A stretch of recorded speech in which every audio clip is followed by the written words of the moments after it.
A single set of footprints. They led from the dark edge of the forest through the fresh snow and straight to the farmhouse door. But there were no footprints leading away. This was the first sign, the first crack in the ordinary world at Hinterkaifeck. Make sure to watch till the end as we unpack the suspects, the clues that led nowhere, and the modern cold case verdict. The first crack in the ordinary world at Hinterkaifeck. It was a warning that went unheard. The small farm, tucked away deep in the Bavarian countryside, was about to become a place of legend. A place where a family's life ended in brutal, silent violence. Hinterkaifeck was a name, not a town. It was the name of a lonely homestead, situated about a half-mile from the nearest village of Kaifeck. The year was 1922. The world was still recovering from the Great War. Germany was a place of hardship and uncertainty. The farm itself was isolated. A dense forest pressed in on one side, a sprawling field on the other. It was the kind of place where you knew your neighbours, but you did not see them every day. The family at the heart of this story was the Grubers. They were known in the area, but not always well liked. The patriarch was Andreas Gruber, a man in his early 60s. People described him as stern, hard-working, and sometimes difficult. His wife, Cecilia, was in her 70s. She was a quieter figure, living in the shadow of her husband. They were farmers, rooted to their land. Living with them was their widowed daughter, Victoria Gabriel. Her husband had been killed in the war, leaving her to raise her 2 children on the farm. Victoria was devout, but rumours swirled around her and her father. Whispers of an improper, abusive relationship painted a dark picture long before the murders. The children were the innocent heart of the household. In the weeks leading up to the murders, the ordinary quiet was broken. It was a place of strange sounds, unnerving discoveries.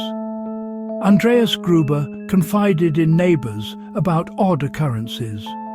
He said he heard footsteps in the attic. He searched thoroughly, but found no one.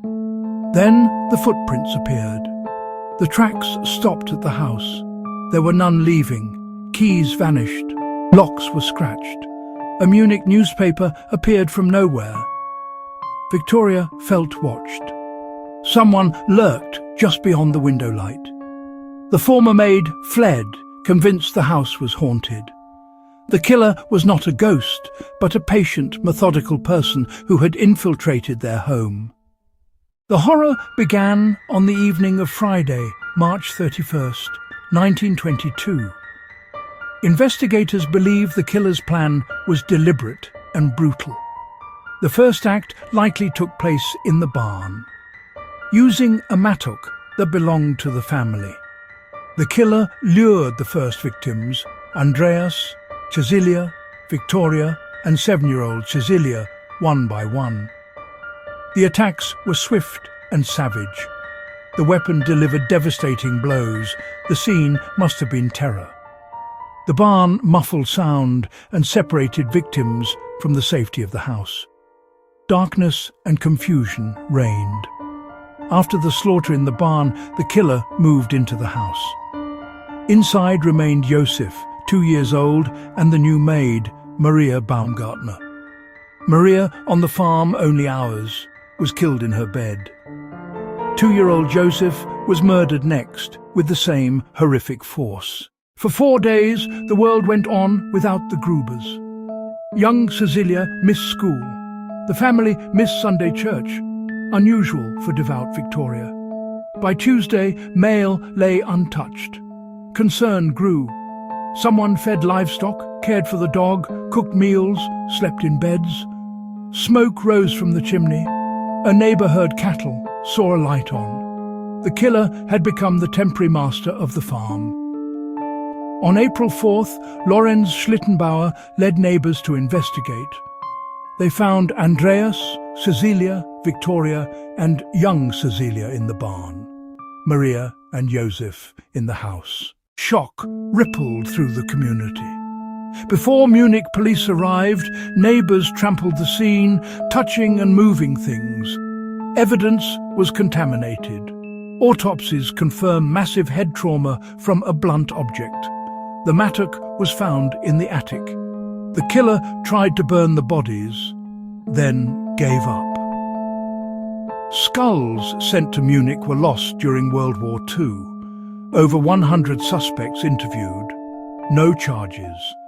A cascade of missed opportunities. In the absence of hard evidence, the investigation turned to theories and suspects. One primary suspect was Lorenz Schlittenbauer, neighbour and search party leader with ties to Victoria. He moved bodies, further contaminating evidence. Another theory, Carl Gabriel, Victoria's husband, listed killed in action, body unrecovered. POWs claimed a man fitting his description confessed. Police also eyed vagrants or thieves, but valuables were untouched, weakening the robbery motive.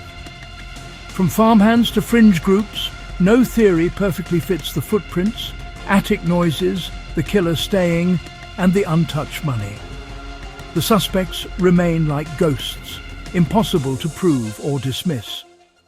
The Hinterkaifeck case is a masterclass in frustration. The footprints are a powerful cinematic image, but what do they really mean? Did the killer walk backward? Did fresh snow hide the exit? Or did they hide on the property until discovery? Andreas believed someone lived in the attic, yet no definitive evidence was found. Why stay? Why feed the cows and the dog? Familiarity, ownership, or a snowbound necessity? In 2007, a cold case review reached a consensus on a primary suspect. But out of respect for relatives, the name was never released. The clues are whispers in the dark, heard but never fully understood. Hinterkaifeck is more than just an unsolved crime. The farm was demolished in 1923. The ground ploughed over, nothing remains but a small shrine, a cross in an empty field.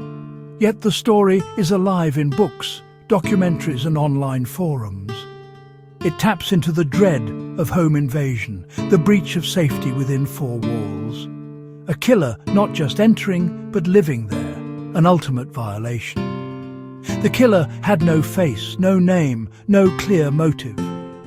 They emerged from the woods and disappeared back into them. A remote setting, a family with secrets, eerie warnings, a brutal crime, shadowy suspects. An unsolved case loops forever, inviting each generation to connect the dots. The snow has melted. The footprints are gone. But the fear remains.